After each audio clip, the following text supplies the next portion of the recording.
está dentro da gente. Endógeno quer dizer interno do organismo. Ou psicológica, que é uma depressão neurótica. Neurose não é uma palavra feia na sua origem, né? É alguma coisa que está ligada aos neurônios, a coisas da cabeça, não necessariamente ligada ao físico. Então, o que é? Desaceleração psicomotora é doença endógena. E o humor depressivo é a psicológica, que fica como uma depressão neurótica. Agora, de qualquer forma, ela está ligada ao passado. E nós vamos ficar com o que, então? Que a depressão é uma doença endógena, física, ou é uma doença que envolve o nosso sistema nervoso central e é psicológica? Na verdade, sempre ocorrem as duas coisas. Porque uma coisa puxa a outra. Por exemplo, alguém aqui já levou um susto? Acho que todos nós já levamos um susto alguma vez. Quando a gente leva um susto, o medo é uma emoção, é puramente emocional. Mas o coração acelera. É físico. Então, as emoções disparam o coração e afetam, ou não só isso, as emoções afetam o nosso físico. A alegria, quando a gente fica alegre, a gente ri. Olha como já se abre aqui e tal, mexe com a musculatura. Por quê? Porque mexe com substâncias químicas que nós temos no organismo. É impossível essas coisas não interagirem. Tudo que é emocional acaba atingindo o corpo, tudo que é do corpo acaba atingindo o emocional. A pessoa que fica doente, às vezes, está com muita dor, ou está com algum problema, não sabe o que é, ou está com febre, é comum que essa pessoa entre um pouco no estado de depressão. Ok? Mas nós nunca vamos estar... nós estamos sempre mais ou menos em equilíbrio, mas nós vivemos um pouquinho deprimido, daqui a pouco a gente se anima um pouco, daqui a pouco fica ansioso, daqui a pouco a gente equilibra de novo, resolve uma coisa, volta ao normal, pensa alguma coisa que não foi bem feita. E isso é a vida da gente. O problema é quando existem agravantes para estas coisas que causam a depressão. E aí, isso é que tem feito com que, mesmo dentro das igrejas, muitos cristãos, às vezes, se tornem depressivos e muitas vezes precisam do tratamento. E o número de cristãos para tratar nem sempre é grande, né? Muita gente procura um psicólogo, um médico cristão, um psiquiatra cristão, e às vezes não acha na região onde eles estão. E acaba sendo uma dificuldade, porque aí eles querem imprimir no cristão algumas coisas que não são cristãs. E o cristão fala para ele daquilo que ele espera, da religiosidade, do que Deus faz na vida dele, e ele fala que você é fanático. Mas quando o cristão fala para o médico, às vezes, não, Jesus vai me ajudar, vai me cuidar, o médico, isso é loucura, ele não conhece as coisas espirituais.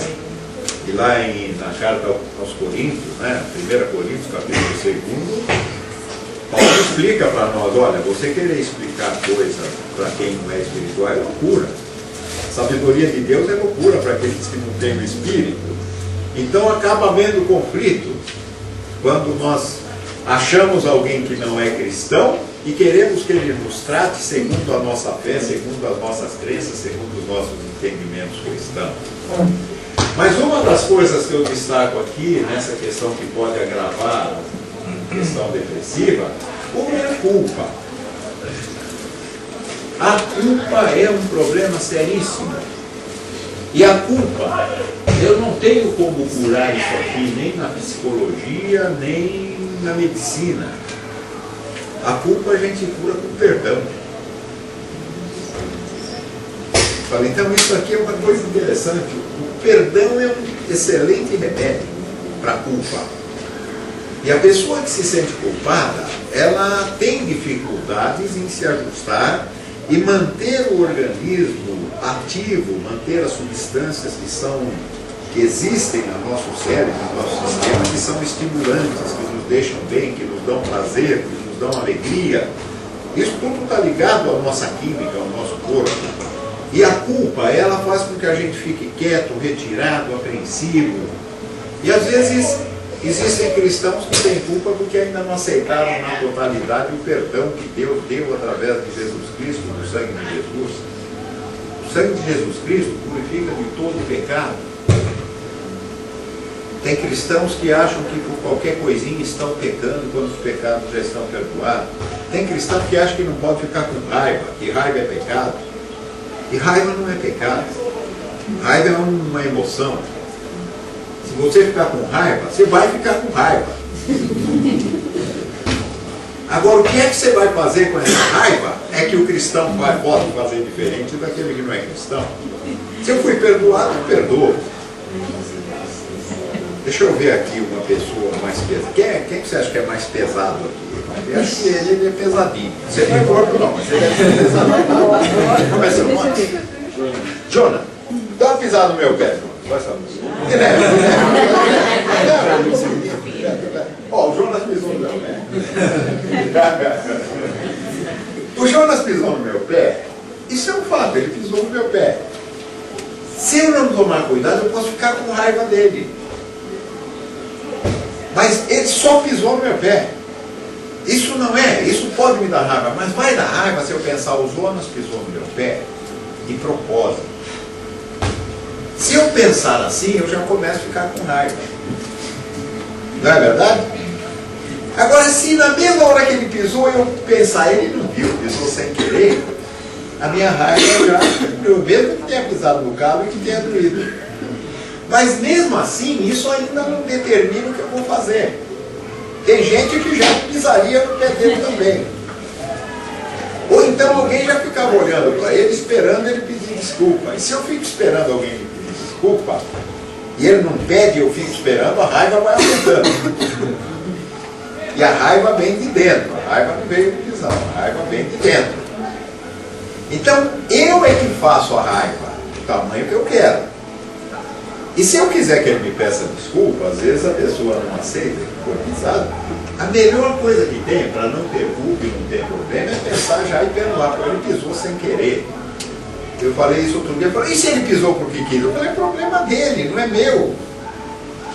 Eu não preciso saber o motivo dele. Eu preciso saber dos meus motivos, porque aí eu perdoo. Eu não fico com culpa por ter ficado com raiva dele, e ele não fica com culpa e não pode ficar porque eu perdoei. Então veja que eu posso trabalhar na minha vida, no meu dia a dia, usando conceitos e princípios cristãos, né? Se eu quiser aplicar o ensinamento de Jesus, que é, olha, se alguém te der uma face, dá a outra. Eu dou outro pé, pisa no outro agora. Não, seria isso? Mas às vezes a gente não pensa assim, a gente fica pensando e tal. E em Efésios, no capítulo 4, versículo 25, depois leiam esse texto, do 25 para frente, Efésios 4. O 25 está escrito lá, olha, se você ficar com raiva, não fique com raiva o dia inteiro. Na linguagem de hoje, a linguagem antiga está, irai-vos, mas não pequeis, não se põe o sol sobre vossa ira. A ira é a raiva. Então ele não fala para você não se irar, para você não ficar com raiva, porque isso não é possível. A Bíblia não nos pede aquilo que não é possível. Eu emociono, se eu fico com raiva, eu fico com raiva, mas eu sei,